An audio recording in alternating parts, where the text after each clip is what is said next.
Hola, sean bienvenidos a tu podcast favoritos, Clínica al Día. Soy Katy y hoy tenemos una mesa redonda de lujo con mis compañeras para hablar sobre los fundamentos de uno de los procedimientos más comunes en nuestra práctica de exodoncia.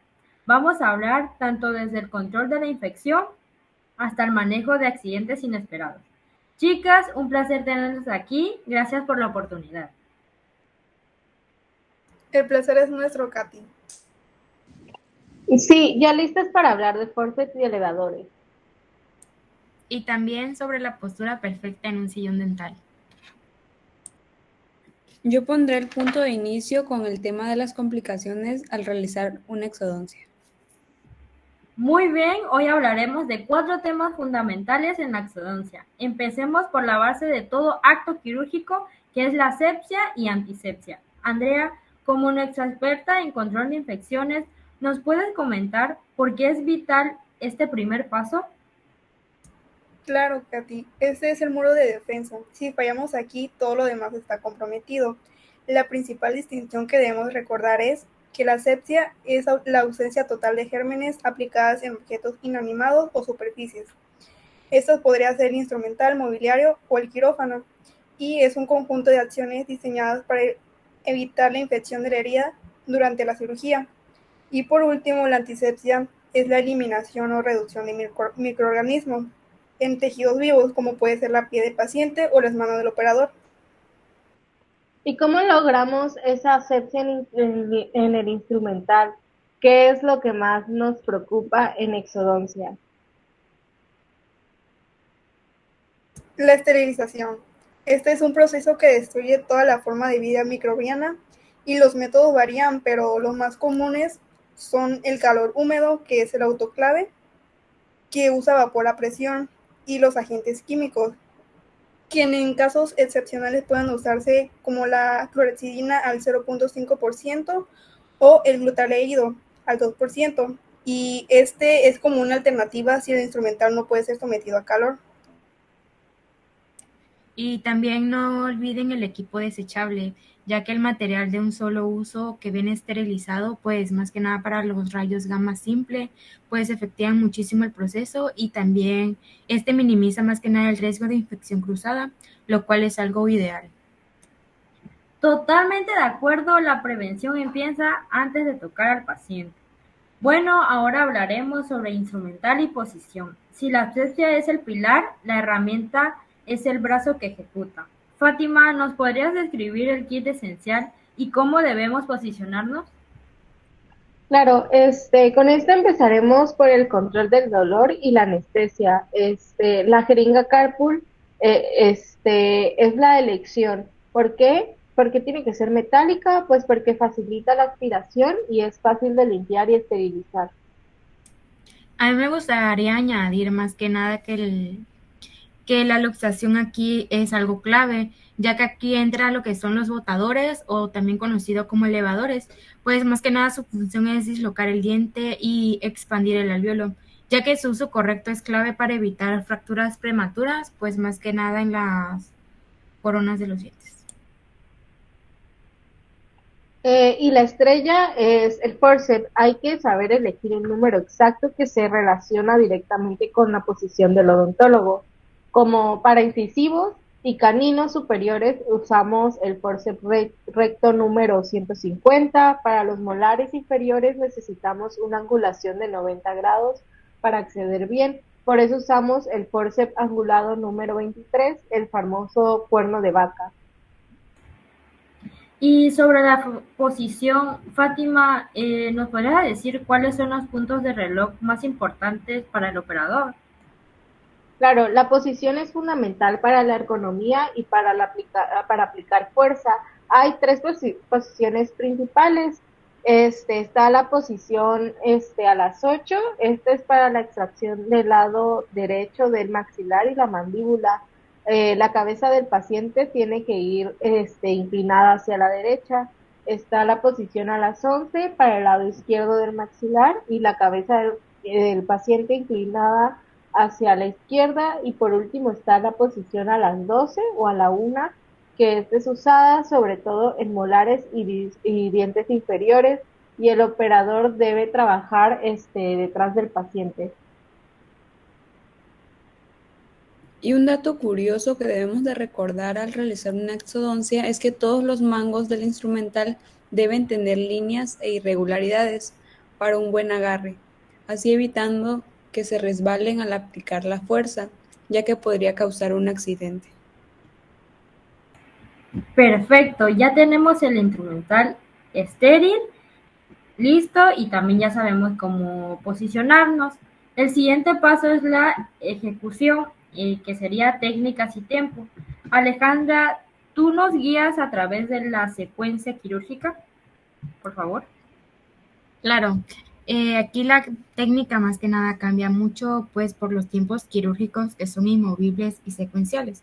Por ejemplo, está la sindesmotomía, que está prácticamente separar el ligamento gingivo dentario y pues el periosto con un sindesmotomo. También está lo que es la luxación, que puede ser con el botador y pues más que nada es para empezar a dislocar el diente y también expandir el alvéolo.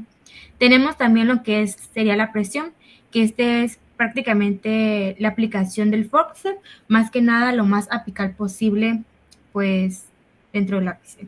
Y tenemos también lo que son la tracción, que esto es más que nada son movimientos de lateralidad y rotación, y esto también enseguida de la extracción propiamente dicha. Muy bien, Alejandra. Ahora hablaremos de los movimientos de tracción en el maxilar superior, que es donde el hueso alveolar es más elástico. Claro, de hecho con el forceps número 50, que es usado más que nada para los incisivos superiores, pues esto se realiza con movimientos de lateralidad, pues se ejerce más que nada a dirección vestíbulo palatino. Este es más que nada para expandir lo que es el alvéolo. Luego están los movimientos de rotación de poca amplitud. Los incisivos superiores y los molares tienen una doble angulación en los forceps, esto es más que nada para acceder bien a las zonas. Oye, Ale, ¿y nos podrías decir qué pasa con la mandíbula? Ya que Fátima mencionó que el hueso es más denso. Sí, es cierto, Katy. Es correcto. En la mandíbula, pues más que nada para los molares con el forceps número 23, el primer movimiento de lateralidad se ejecuta siempre hacia el lado vestibular. ¿Por qué? Ya que aquí las tablas óseas linguales son un poco más frágiles. Un movimiento de palanqueo para luxar la pieza en la tabla más fuerte y luego hacia el lado lingual, más que nada esta para la extracción. Aquí también entra lo que sería la biomecánica, que aquí sería pues evitar la fractura mandibular. Y por último, las hemorragias. ¿Qué tratamiento aplicamos? Aline, ¿me podrías hablar un poco sobre esto? Sí, siempre debemos irrigar, aspirar y limpiar. Luego, evaluar el estado general y la magnitud del sangrado. Si la hemorragia es por causa local, se aplica anestesia troncular con vasoconstrictor y se sutura bajo presión para lograr la hemostasia. Si es por causas generales, se requiere la interconsulta con el médico. Bueno, llegamos al segmento más crítico. La buena exodoncia no solo consiste en sacar el diente, sino en saber qué hacer cuando las cosas se complican. Aline, ¿nos podrías comentar cómo clasificamos estos problemas? Hay dos clasificaciones cruciales. Por tiempo, accidentes ocurren durante la intervención inmediato y complicaciones ocurren después, que sería mediato. 2. Por causa intrínseca relacionada con la pieza raíz y extrínseca depende del operador o del paciente. El accidente más común que nos pasa a todos es la fractura radicular de las piezas a extraer. Esta pasa mucho con dientes con caries profundas o piezas con raíces muy curvas, hipercementosis.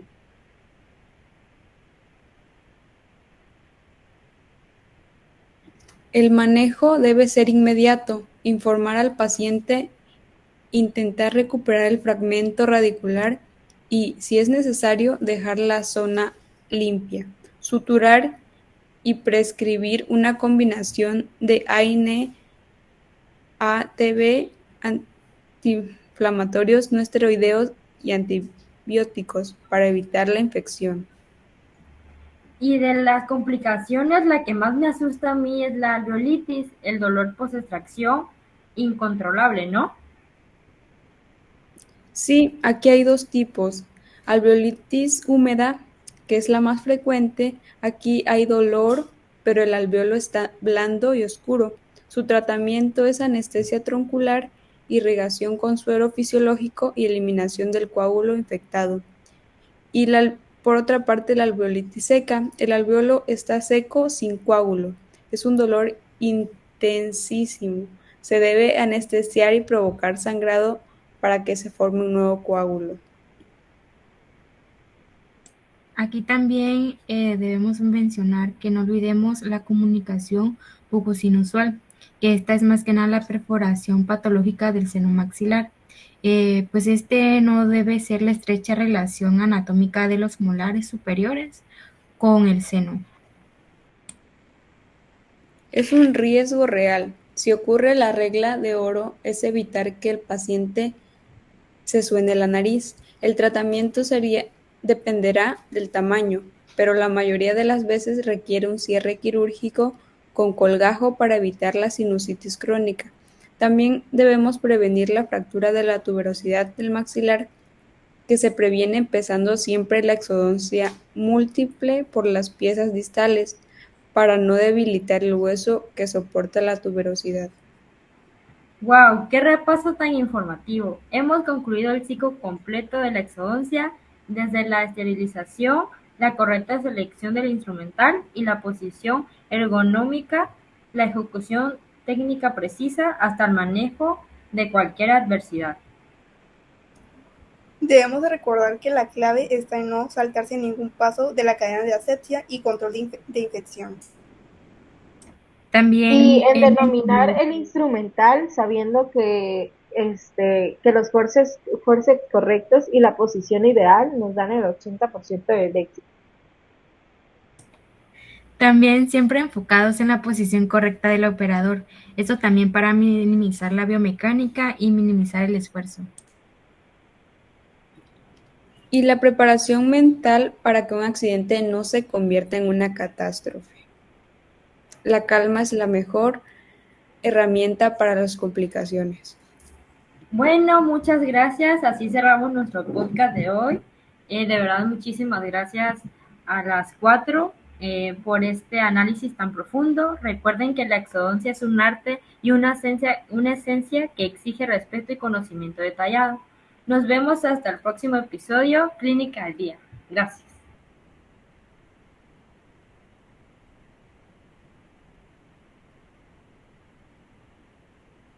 Gracias por estar en el podcast Clínica al Día. Es un placer tenerlas y haber concluido con el podcast.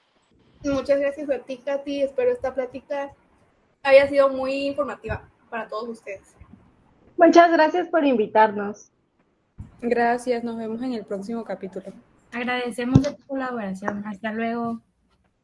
Bye. Bye.